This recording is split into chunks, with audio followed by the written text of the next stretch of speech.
So guys, what's going on? Welcome back to another Red Manx TV video, and in this video today, I'll be doing the preview for our game on Tuesday as Manchester United take on Charlton. This game on Tuesday will be at Old Trafford and is a League Cup game. If you do enjoy this one, guys, make sure to give it a thumbs up as always. Bottom right corner, subscribe to the channel as well, and also make sure to get involved in the comment section, guys, letting me know your thoughts and your score predictions for the game against Charlton. But anyway, guys, let's get on to the preview.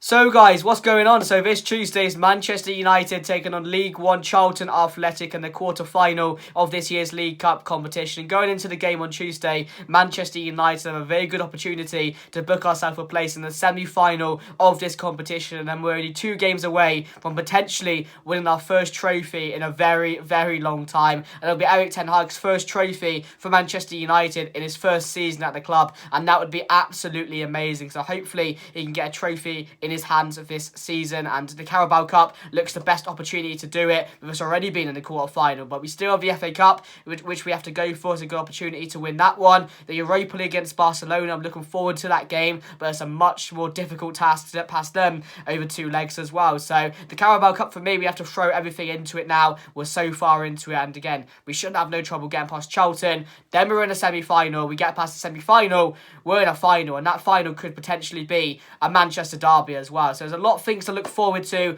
but I would love absolutely nothing more than for Ten Hag this season to pick up a trophy as well as securing top 4. I just think that'd be absolutely amazing with the work he's done at the club already so far this season in his first year at the club, the progress we're making, how engaged he's getting us as fans into what he's trying to bring in and buy into Manchester United. I'm just absolutely loving everything he's doing at the moment, the things he's saying in the press conference, the quotes he's coming out with, and just how he's dealing with everything at the moment is absolutely amazing. And it's really good to have a proper manager at this club that just understands where we are at the moment and where we need to get to and how we need to get there. So, yeah, all positives at the moment, guys. But yeah, I'd absolutely love a cup this season, but we can't take Charlton too lightly. We can't just say we're going to get through, but even with a heavily rotated squad, we need to be winning this game quite easily, to be fair. I'd be very, very upset and very angry if we couldn't get through Charlton 2 or 3-0, even with a heavily rotated squad. So I'm not worried about losing to them on Tuesday, but you know, the tie just favours us in a massive way, considering in the quarter-final we'll be in a semi-final after that. So yeah, but I'll talk about the game a bit later, guys. I'll jump into the game in more detail a bit later on in today's video, because we do have a lot to talk about regarding transfer news with Manchester United, and also I want to talk about some quotes that Ten Hag was coming out with, some engaging quotes and a bit of a dig at the club, to be fair, and just his stand on it at the moment. So we'll talk about that quote, or them quotes coming out from him. But let's get into the transfer news, because we have made our first transfer already. It was Jack Butland from Crystal Palace. Of course, he's joined Manchester United now because Martin Dubravka went back to Newcastle, which I didn't really understand, to be fair. I don't know what went on there. Obviously, something behind the scenes must have went on, because there would have been a certain reason, which we don't know about, why he went back to Newcastle. He played yesterday in their game, to be fair, and I don't think they have any. I do think they have a second backup anyway, so I don't know why they needed to bring him back, but yeah, something must have gone on there. But he left, and Jack Butland is the replacement, which, to be fair, I'm happy with it. It's not a signing no one should be complaining about. Nothing to really talk about, is it? It's nothing over the top, but it's his backup keeper, which is a good one, to be fair. I'm happy with Jack Butland being our second keeper. You know, gone by the days where he was absolutely at his best, but I think, you know, as a second keeper, I'm not too complaining about it. But our signing that should be making or coming through the door in the next couple of weeks or so is Wout Weghorst. It's a crazy signing, to be fair. I don't know where this comes from. I don't know where to stand on this, because we've been linked with the likes of João Felix, which I think is a much better signing, can make more of an impact, and I'd rather him on loan till the end of the season and then make it permanent after that than having Wout Weghorst on loan for the rest of the season and then he's going to go back to Burnley. I don't really get it. Apparently, Wout Weghorst was a priority for Manchester United. Maybe it's the Dutch connection between Erik ten Hag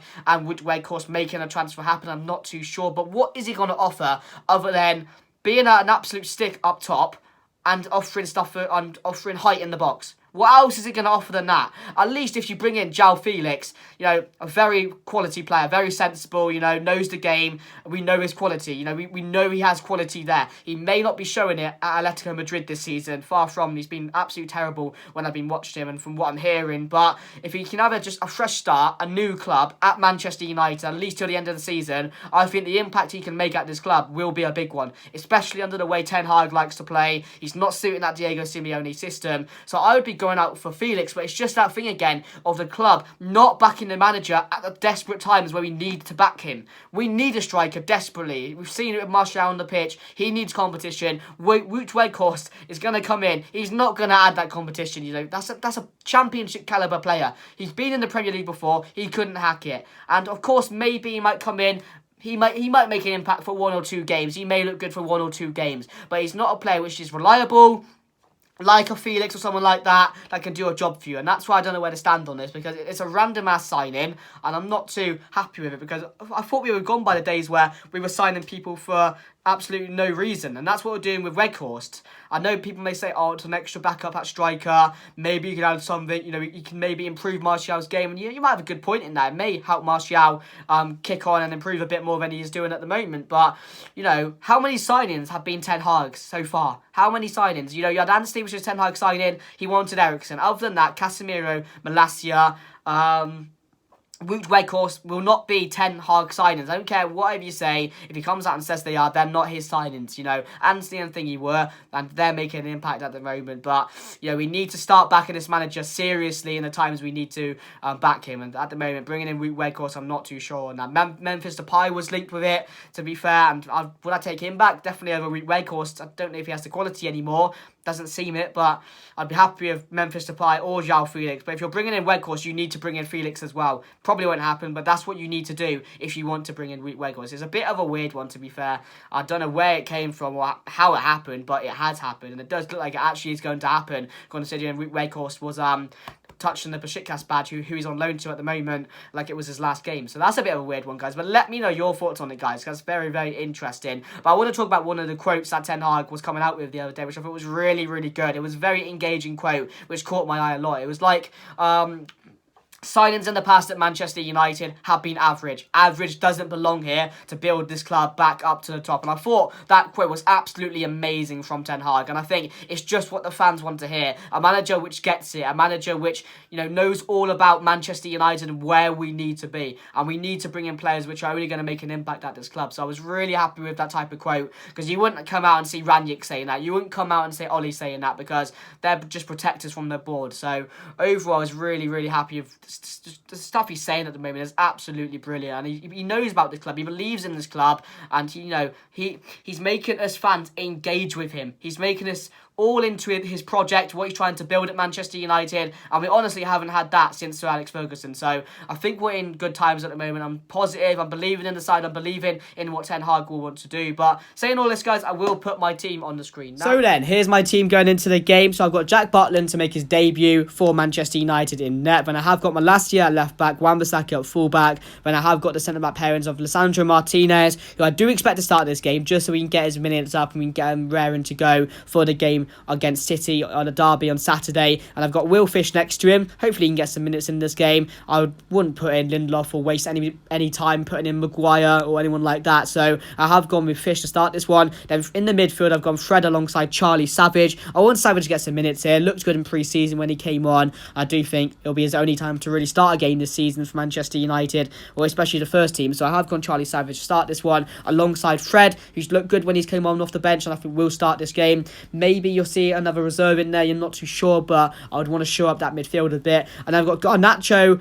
Iqbal, Elanga and Rashford make my forward lines for this one. Some may say they want to see Shola in this game, or a few other players like that, but I just don't think you can drop Rashford with the form he's on at the moment. I just think that's unfair, and he may lose his confidence of scoring again if he comes off, because at the moment he's just going in one direction, isn't he? So that's why I've gone with Rashford, but I'd be okay for him to be dropped in this game, and then you play a Shola or someone like that, because I don't think we'll need Rashford for the whole game. So I would bring him on, maybe first half, see how he's doing, and make some subs if we're doing really well. So that's my team going into the game, guys. Let me know what you guys think down below. Have I gone too strong for this one, or is this team justifiable for you? And also let me know your teams as well. So anyway, guys, let's go back to the preview. So guys, there we go. That's my team going into the game on Tuesday against Charlton. Let me know what you guys think down below, guys. It's a heavily rotated squad. I've gone with a few players from our second side and a few reserves in the team as well, just because I do think it's a really good chance to play with like sort of Zidane, Iqbal, Charlie Savage, players like that who will not get any opportunities like this, but they're very lucky to get an opportunity like this, because we are playing League One opposition Charlton. So I mean, that team on there should get the job done very easily. You know, McTominay and Fred in midfield should be able to control that against Charlton. Elanga as as well. I think he might look good this game, hopefully. If he has a bad game this game, Ben, I don't think it's looking good for him. I think Garnacho will start, which I'm excited about. I think you play Rashford as well. That's why I've gone Rashford in the squad. I just think at the moment, you can't drop Marcus Rashford. You just can't. With the way he's impacting the team, the impact he's having on the build-up play, assists, goals at the moment, you can't drop him at the moment because it will just drop him. It will lose his confidence. It really will. So you just continue to play Rashford. He will continue to score you goals and he will continue to have a massive impact on this side. So that's the only reason I've gone Rashford, because I would rest Martial for this game because I think he could do a job against the likes of Arsenal and City when we return as well. So that's why I dropped him and maybe work on Martial a bit more in training to get him match sharp and get him ready and get him focused for the Premier League games when we return, guys. But that's my team. Martinez as well in there. He should be in this game just to get up his fitness and get him ready for the Premier League game on the Saturday against Man City, guys. But let me know what you guys think down below. Charlton, I don't know too much about them, to be fair. I think they were a side a few years ago where they were getting back to, they were getting nearer to the top of the league. They were getting nearer to coming back up to the Championship. They just haven't made an impact, and they're not very good. They're not a good side at the moment. So, I mean, I don't watch them, do I? I don't know their key players. So it's a game. All I know is it's a game we should be winning very comfortably, even with a heavily rotated squad, guys. So I'm going Manchester United to win this game by 3-0. It may be a bit of a dull game because there'll be a lot of players who haven't been playing with each other. The chemistry won't be there like usual. So no one should expect this team to just click straight away. It will take time in the game, but again, we should be winning this game. If we can get an early goal, I think we'll be very comfortable in this game. So I'm going 3-0 Manchester United, guys. Let me know what you guys think down below, guys. Let me know your score predictions. Leave a like on the video. And make sure, most importantly, to subscribe to the channel, bottom right corner. It'd be much appreciated, guys. And as always, thank you for watching, and I'll see you guys later. Goodbye.